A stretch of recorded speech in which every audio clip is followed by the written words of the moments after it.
നമസ്കാരം മാന്യ പ്രേക്ഷകരെ, വലിയ സ്നേഹ നമസ്കാരം. കുറെ നാളുകൾക്ക് ശേഷമാണ് മാന്യ പ്രേക്ഷകരുമായി വീണ്ടും വാർത്തകൾ പങ്കിടാൻ വരുന്നത്. എന്തായാലും ഗംഭീരമായിട്ടുള്ള വാർത്തകൾ തന്നെയാണ് പാലക്കാട് നിന്ന് വരുന്നത്.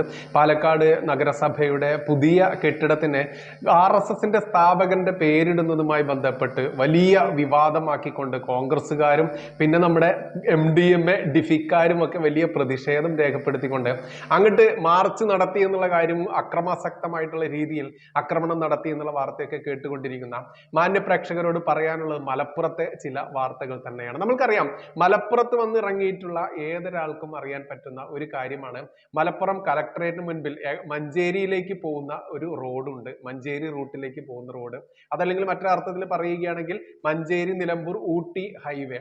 ആ തുടക്കത്തിൽ തന്നെ ഇടതുവശത്ത് നഗരസഭയുടെ, മലപ്പുറം നഗരസഭയുടെ ഒരു കമ്മ്യൂണിറ്റി ഹാൾ ഉണ്ട്. ആ കമ്മ്യൂണിറ്റി ഹാളിന്റെ പേരെന്തെന്നറിയാമോ?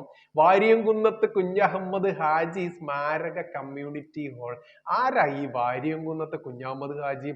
വാര്യംകുന്നത്ത് കുഞ്ഞഹമ്മദ് ഹാജിയെ കുറിച്ചൊക്കെ പറഞ്ഞാൽ എന്റെ പൊന്നെ, 153A ഇട്ടുകൊണ്ട് ഈ ഉള്ളവനായാലും ഇനി കേൾക്കുന്ന നിങ്ങളെ ആരെങ്കിലും ആണെങ്കിലും പിടിച്ചിട്ട് ജയിലിൽ അടയ്ക്കാൻ ഞമ്മന്റെ പിണറായി സർക്കാരും ജിഹാദി കൂട്ടുകെട്ടുകളും പച്ചവെളിച്ച പോലീസും ഒക്കെ തയ്യാറായിരിക്കുന്ന ഈ നിമിഷങ്ങളിൽ അത് തന്നെ പറയും, അത് തന്നെ പറഞ്ഞുകൊണ്ടേയിരിക്കും.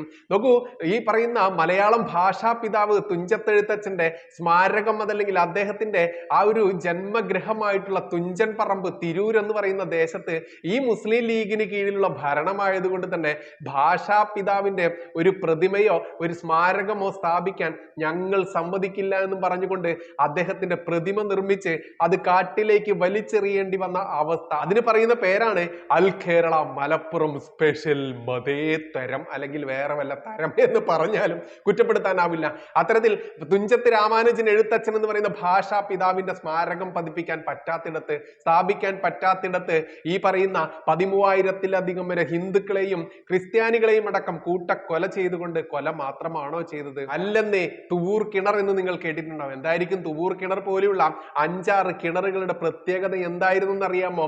മറ്റൊന്നുമല്ല, ഹിന്ദുക്കളെ ക്രിസ്ത്യാനികളെ അടക്കമുള്ള മതം മാറാൻ സമ്മതിക്കാത്ത ഓരോ കാഫിറുകളെയും ജീവനോടെ ഈ കിണറിലേക്ക് ഉന്തി തള്ളിയിട്ടും കഴുത്ത് വെട്ടിയും പിന്നെയും കുന്തം കൊണ്ടും മുളവടി കൊണ്ടും കുത്തി ഇതിൽ കുത്തിയിറക്കി ജീവനോടെ കൊന്നൊടുക്കിയ അത്തരം കിണറുകളെയൊക്കെ നിങ്ങൾ കേട്ടിട്ടില്ലേ? ആ കിണറുകളൊക്കെ സൃഷ്ടിക്കപ്പെട്ടത് ആരുടെ നേതൃത്വത്തിലായിരുന്നു? അതാണ് ഇടതുപക്ഷമായാലും വലതുപക്ഷമായാലും ഇസ്ലാമിക പ്രീണനത്തിന് വേണ്ടി ഇവിടെ കാർഷിക ലഹള എന്ന പേര് നൽകിക്കൊണ്ട്, അതല്ലെങ്കിൽ ബ്രിട്ടീഷുകാർക്കെതിരെയുള്ള സമരം എന്ന് പറഞ്ഞുകൊണ്ട് അതിന് വെള്ളപൂശിയ ഇവിടത്തെ ഇടതും വലതും വെളുപ്പിച്ചെടുക്കാൻ വേണ്ടി ശ്രമിച്ച വാര്യംകുന്നത്ത് കുഞ്ഞഹമ്മദ് ഹാജി എന്ന് പറയുന്ന കൊടും ഭീകരനായ, ഇന്നത്തെ കാലഘട്ടത്തിൽ പറയുകയാണെങ്കിൽ അന്നത്തെ കാലത്ത് പറയപ്പെടാത്ത, എന്നാൽ ഇന്ന് പറയുന്ന ഇസ്ലാമിക കൊടും ഭീകരതയുടെ ഈ കേരളത്തിലെ ഈ മലബാറിൽ നടത്തിയ ഏറ്റവും വലിയ കൂട്ടക്കൊലയുടെ നേതാവ്, ആ നേതാവിന്റെ പേരാണ് വാര്യംകുന്നത്ത് കുഞ്ഞഹമ്മദ് ഹാജി. ആ വാര്യംകുന്നത്ത് കുഞ്ഞഹമ്മദ് ഹാജി എന്ന് പറയുന്ന ആയിരക്കണക്കിന് ആളുകളെ കൊന്നൊടുക്കിയ ദുഷ്ടനെ, കാഫിറുകളെ മതം മാറ്റാൻ വേണ്ടിയും അല്ലാതെയും ഒക്കെ മറ്റൊട്ടേറെ കാരണം കൊണ്ട് സ്ത്രീജനങ്ങളെ ബലാത്സംഗം ചെയ്യുകയും അവരുടെ സ്വത്തുവകകൾ കൊള്ളയടിക്കുകയും അവരുടെ ജീവിക്കാനുള്ള അവകാശത്തെയും അവരുടെ എല്ലാ സ്വാതന്ത്ര്യത്തെയും ഹനിച്ചുകൊണ്ട് രായ്ക്കുരാമാനം കണ്ടം വഴി ഓടിച്ച് അതിക്രൂരമായി കൊന്നൊടുക്കാൻ വേണ്ടി നെട്ടോട്ടം വേണ്ടി ആ രാക്ഷസന്റെ പേരിൽ ഈ മലപ്പുറത്ത് ഒരു കമ്മ്യൂണിറ്റി ഹാൾ സ്വീകരിക്കാം, ഒരു കമ്മ്യൂണിറ്റി ഹാൾ സ്ഥാപിക്കാം. അതിന് ആർക്കും വിരോധമില്ല. ഇനി ഇതാ മലപ്പുറം ജില്ലാ കമ്മിറ്റി തന്നെ വകയിരുത്തിക്കൊണ്ട് ചോക്കാട് എന്ന് പറയുന്ന ഒരു സ്ഥലമുണ്ട്, അവിടെ ഈ വാര്യംകുന്നത്ത് കുഞ്ഞഹമ്മദ് ഹാജിക്ക് രണ്ടാമതൊരു സ്മാരകം വരുന്നുണ്ട്. അത്തരത്തിൽ ഈ കൊടും ഭീകരന്മാർക്കും ഇസ്ലാമിക ജിഹാദികൾക്കും തീവ്രവാദികൾക്കും കുടപിടിക്കുന്ന, അതല്ലെങ്കിൽ അവരെയൊക്കെ ആരാധിക്കുന്ന ഈ നാട്ടിൽ അതൊക്കെ പറയുന്ന പ്രത്യേക പേരാണ് അൽ കേരള മതേതരം. എന്നാൽ ഈ RSSന്റെ ശില്പി ഡോക്ടർ ഹെഡ്ഗേവാറിന്റെ പേര് ഈ പറയുന്ന നാട്ടിലെ പാലക്കാട് ഭരിക്കുന്ന, നഗരസഭ ഭരിക്കുന്ന BJP അവിടത്തെ ഒരു പുതിയ കെട്ടിടത്തിന് ഇടുമ്പോഴേക്കും ഇവിടെ ഇതാ മതേതരം തകർന്നു എന്നും പറഞ്ഞുകൊണ്ട് കോൺഗ്രസ്സുകാരും പിന്നെയോ ഇവിടത്തെ ഇസ്ലാമിക ജിഹാദികളും കമ്മ്യൂണിസ്റ്റ് ഡിഫി കുഞ്ഞുങ്ങളും ഒക്കെ ചേർന്നുകൊണ്ട് കലാപം സൃഷ്ടിക്കുമ്പോൾ അതിനെ പിന്താങ്ങുന്ന ഓരോ മലയാളിയും മനസ്സിലാക്കുക, ഈ നാട്ടിൽ നടക്കുന്ന ഒരു പ്രത്യേക വിഭാഗത്തെ സുഖിപ്പിച്ചുകൊണ്ട് നടക്കുന്ന, മതേതരം എന്ന പേരിട്ട് വിളിച്ചുകൊണ്ട് നടക്കുന്ന ആ വലിയൊരു കോപ്രായത്തെ ഇനിയും നീ മനസ്സിലാക്കിയിട്ടില്ല എങ്കിൽ മലയാളി ഇതിന്റെ അവസാനത്തെ കൊലയാളിയാണ് ഈ വരുന്നത് എന്ന് പച്ചയ്ക്ക് പറയേണ്ടതുണ്ട്. ഇനി നോക്കൂ, നോക്കൂ, ഏതൊരാൾക്കും ഗൂഗിൾ ചെയ്ത് നോക്കാം ആരാണ് ഡോക്ടർ ഹെഡ്ഗേവാർ. നോക്കൂ, ഡോക്ടർ ഹെഡ്ഗേവാറിനെ കുറിച്ച് മലയാളത്തിൽ തന്നെ നിങ്ങൾ ഗൂഗിളിൽ കൊടുത്താൽ കാണുന്ന ചെറിയൊരു പാരഗ്രാഫ് ഉണ്ട്. അത് ഞാനിവിടെ ഒന്ന് വായിക്കുന്നുണ്ട്. ഇത് സഹിക്കാത്ത നമ്മുടെ അന്തംകമ്മി കുഞ്ഞുങ്ങളും ജിഹാദി കൂട്ടങ്ങളും പിന്നെ ഈ അന്തം കൊങ്ങിക്കൂട്ടങ്ങളുണ്ടല്ലോ, കിട്ടാത്ത മുന്തിരി പുളിക്കുമെന്ന് പറഞ്ഞുകൊണ്ട് രാജ്യത്തെ 6.5 പതിറ്റാണ്ട് ജിഹാദികൾക്കും രാജ്യവിരുദ്ധ ശക്തികൾക്കും രാജ്യദ്രോഹികൾക്കും ശത്രു രാജ്യങ്ങൾക്കും കൂട്ടിക്കൊടുത്ത ഇവിടത്തെ കോൺഗ്രസ് കുഞ്ഞുങ്ങളുണ്ടല്ലോ, അവർക്കൊന്നും സഹിച്ചെന്ന് വരില്ല. തൽക്കാലം നീയൊക്കെ വീടിന്റെ മുന്നിലോ അല്ലെങ്കിൽ ഏതെങ്കിലും നാട്ടിലുള്ള ഒരു മുരിക്കുമരത്തിൽ ആഞ്ഞങ്ങട്ട് കയറുക, എന്നിട്ടോ സിറെന്നും പറഞ്ഞ് താഴോട്ട് അങ്ങോട്ട് ഊർന്നിറങ്ങുക. നിന്റെയൊക്കെ സൂക്കേടിന് ചെറിയ ശമനം കിട്ടും. ഇനി ഒരു വട്ടം ഊർന്നിട്ട് സുഖം കിട്ടിയിട്ടില്ലെങ്കിൽ, സൂക്കേടിന് ശമനം കിട്ടിയിട്ടില്ലെങ്കിൽ ഒന്നുകൂടെ അങ്ങോട്ട് സിറെന്നെല്ലിട്ട് അങ്ങോട്ട് പോവുക. ഇനി ഇവിടെ വായിക്കുന്ന ചെറിയ ശകലം കേട്ടേ പറ്റൂ. നിങ്ങൾ ആരായിരുന്നു ഡോക്ടർ ഹെഡ്ഗേവാർ എന്ന് മലയാളത്തിൽ ടൈപ്പ് ചെയ്യുക. അപ്പോൾ കിട്ടും നിങ്ങൾക്ക്. RSSന്റെ സ്ഥാപകനും അതിന്റെ ആദ്യത്തെ സർസംഘചാലകമായിരുന്നു ഡോക്ടർ ജി എന്നറിയപ്പെടുന്ന ഡോക്ടർ കേശവ് ബാലിറാം ഹെഡ്ഗേവാർ. പിന്നെ അദ്ദേഹത്തിന്റെ ജീവിതകാലം പറയുന്നുണ്ട്. ഏപ്രിൽ 1, 1889 മുതൽ ജൂൺ 21, 1940 വരെ. ഇനിയോ, ഭാരതീയ ദർശനങ്ങളിലും ജീവിത മൂല്യങ്ങളിലും ഊന്നി ഭാരതത്തെ പരംവൈഭവം അഥവാ ഉന്നതമായ അവസ്ഥയിൽ എത്തിക്കുക എന്ന ആശയത്തിന് പ്രചാരം നൽകുക എന്ന ലക്ഷ്യത്തോടെ 1925 വിജയദശമി ദിവസം മഹാരാഷ്ട്രയിലെ നാഗ്പൂരിലാണ് ഡോക്ടർ ഹെഡ്ഗേവാർ RSS സ്ഥാപിച്ചത്. ഹെഡ്ഗേവാറിന്റെ ചിന്താധാരകളെ സാമൂഹ്യ പരിഷ്കർത്താക്കളായ സ്വാമി വിവേകാനന്ദ, വിനായക് ദാമോദർ സവർക്കർ, അരബിന്ദോ എന്നിവരുടെ തത്വങ്ങളും ആശയങ്ങളും സ്വാധീനിച്ചിരുന്നു.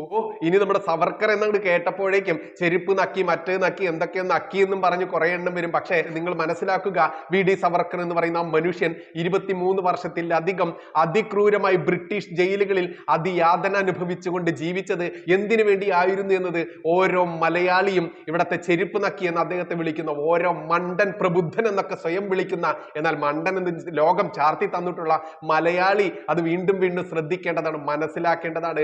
അല്ലാതെ മോഹൻലാലിനെയോ മറ്റാരെങ്കിലെയും ഒക്കെ നായകനാക്കിക്കൊണ്ട് ഏതെങ്കിലും ഒരു സിനിമ ഇറക്കുക, ആ സിനിമയിൽ നമ്മുടെ ലോക നേതാക്കന്മാരെ ചെരുപ്പ് നക്കികളായി ചിത്രീകരിക്കുക, അത് ഇസ്ലാമിക ജിഹാദികൾക്ക് വേണ്ടി പ്രചരിപ്പിക്കുക, അത് വിളിച്ചുകൊണ്ട് ആ മഹാമനുഷ്യരെ അവരെ നീചമായി അവഹേളിക്കുക എന്ന മലയാളിയുടെ മാത്രം കണ്ടുവരുന്ന ആ സ്പെഷ്യൽ ആ ഒരു എഫക്റ്റ് ഉണ്ടല്ലോ, ആ ഒരു സ്പെഷ്യൽ ഈഗോയുണ്ടല്ലോ, അത് ഇവിടെ എടുത്തു പറയേണ്ടതുണ്ട്.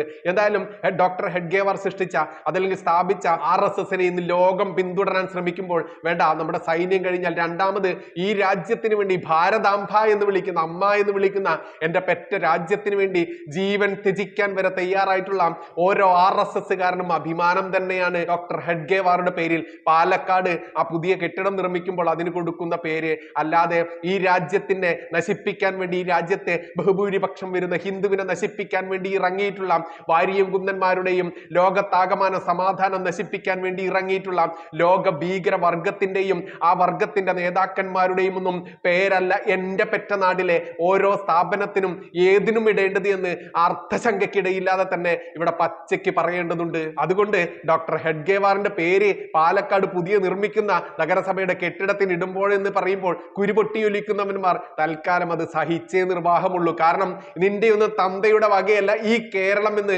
പച്ചയ്ക്ക് പറയേണ്ടതുണ്ട്. ഇത് ഞാൻ പറഞ്ഞതല്ല, BJP നേതാവ്, പാലക്കാടിന്റെ BJP നേതാവ് ഉണ്ടല്ലോ, അദ്ദേഹം പറഞ്ഞ വാക്കുകൾ ഒന്ന് കേൾക്കേണ്ടത് തന്നെയാണ് മക്കളെ. കേട്ടു നോക്കാം നമുക്കതൊന്ന്. ഡിവൈഎഫ്ഐ പ്രവർത്തകർ പറയുന്ന RSS നേതാവിന്റെ പേരിടാൻ അനുവദിക്കില്ല. അതിന് ഡിവൈഎഫ്ഐയുടെ തന്ത്രവകയല്ല ഈ പറയുന്ന ഈ സ്ഥലവും. ഇത് പാലക്കാട് നഗരസഭയുടെ ഉടമസ്ഥയിലുള്ള സ്ഥലമാണ്. ഈ ഭരണസമിതി BJP ആണ് ഈ ഭരണസമിതിക്ക് നേതൃത്വം നൽകുന്നെങ്കിൽ ഇത് ഡോക്ടർ ഹെഡ്ഗേവാറിന്റെ പേരിടും. ഞാൻ നേരത്തെ ലക്ഷ്യപ്പിച്ചു, ഇതിൽ ഒരു രാഷ്ട്രീയ ലക്ഷ്യവുമില്ല. ഇത് ഈ രാജ്യത്തെ ലക്ഷക്കണക്കിന് യുവാക്കളെ ഈ രാഷ്ട്ര സേവനത്തിനായിട്ട് ഇറങ്ങണം എന്നുള്ള പ്രേരണ നൽകിയ മനുഷ്യനാണ് ഡോക്ടർ ഹെഡ്ഗേവാർ. അദ്ദേഹത്തിന്റെ പേര് നൽകുന്നതിൽ ഒരു തെറ്റുമില്ല എന്നാണ് ഈ ഭരണസമിതി കരുതുന്നത്. ഡോക്ടർ ഹെഡ്ഗേവാർ ആരാണ് എന്ന് ഡിവൈഎഫ്ഐക്കാർ ആദ്യം പഠിക്കട്ടെ. ബഹുമാനനായിട്ടുള്ള ലോക നേതാവ്, ബഹുമാനനായിട്ടുള്ള പ്രധാനമന്ത്രി അടക്കം അദ്ദേഹത്തിൽ നിന്ന് പ്രേരണ കൊണ്ടാണ് ഈ രാജ്യത്തിന് വേണ്ടിയിട്ട് സേവിക്കാൻ വേണ്ടിയിട്ട് ഇറങ്ങിയിട്ടുള്ളത്. ലക്ഷക്കണക്കിന് ആളുകൾ കുടുംബം വിട്ട്, വീട് വിട്ട് ഈ രാഷ്ട്രത്തിനെ സേവിക്കാൻ ചെയ്യാൻ വേണ്ടിയിട്ട് ഇറങ്ങിയിട്ടുണ്ടെങ്കിൽ അതിന്റെ പ്രേരണ ഡോക്ടർ ജിയാണ് നൽകിയിട്ടുള്ളത്. 100% ഡോക്ടർ ജി പേര് വെച്ചിട്ട് തന്നെ ഈ സ്ഥാപനം മുന്നോട്ട് പോകും. ഇതിൽ പരം ഒരു മറുപടിയും നിനക്കൊന്നും തരാനില്ല. ഡിവൈഎഫ്ഐക്കാരാം, നിന്റെ ഒന്നും തന്തയുടെ വകയല്ല ഈ കേരളം, നിന്റെ ഒന്നും തന്തയുടെ വകയല്ല. പാലക്കാട് നഗരസഭ ഭരിക്കുന്നത് BJP ആണ്. അതുകൊണ്ട് ഡോക്ടർ ഹെഡ്ഗേവാറിന്റെ പേര് തന്നെ ഇടും. അല്ലാതെ മലപ്പുറത്തെ ഇസ്ലാമിക കൊടും ഭീകരന്റെ പേരിട്ട, വാര്യംകുന്നത്തെ കുഞ്ഞഹമ്മദ് ഹാജിയുടെ പേരിട്ട, 13,000-ലധികം വരുന്ന കാഫിറുകളെ കൊന്നൊടുക്കിയ ഇസ്ലാമിക ഭീകരന്റെ പേരിട്ട, ഇസ്ലാമിക ഭീകരന്മാരുടെ ചിത്രവും ഏന്തിക്കൊണ്ട്, അതല്ലെങ്കിൽ അവർക്ക് ആരാധന അർപ്പിച്ചുകൊണ്ട് ഈ നാട് കുട്ടിച്ചോറാക്കാൻ നടക്കുന്ന ഇസ്ലാമിക ഭീകരന്മാരുടെ പേരല്ല എന്റെ ജന്മനാടിന്, ഈ നാടിന് ഇടേണ്ടത് എന്ന് അർത്ഥശങ്കയ്ക്കിടയില്ലാതെ വീണ്ടും വീണ്ടും ഉറക്കെ പറഞ്ഞുകൊണ്ടേയിരിക്കും. ഉറക്കെ കേട്ടുകൊണ്ടേയിരിക്കേണ്ട ഗതികേട് നീയൊക്കെ അനുഭവിച്ചേ തീർക്കുകയുള്ളൂ. നിനക്കൊക്കെ ഇത് കാലം കാത്തുവെച്ച കാവ്യനീതി എന്ന രീതിയിൽ തന്നെ മറുപടിയായി BJP നേതാവ് അങ്ങനെ പറയുന്നുണ്ടെങ്കിൽ അത് നീ കേട്ടേ മതിയാവൂ എന്ന് വീണ്ടും പറഞ്ഞുകൊള്ളട്ടെ. നന്ദി, നമസ്കാരം. ജയ് ഹിന്ദ്, ജയ് ശ്രീറാം.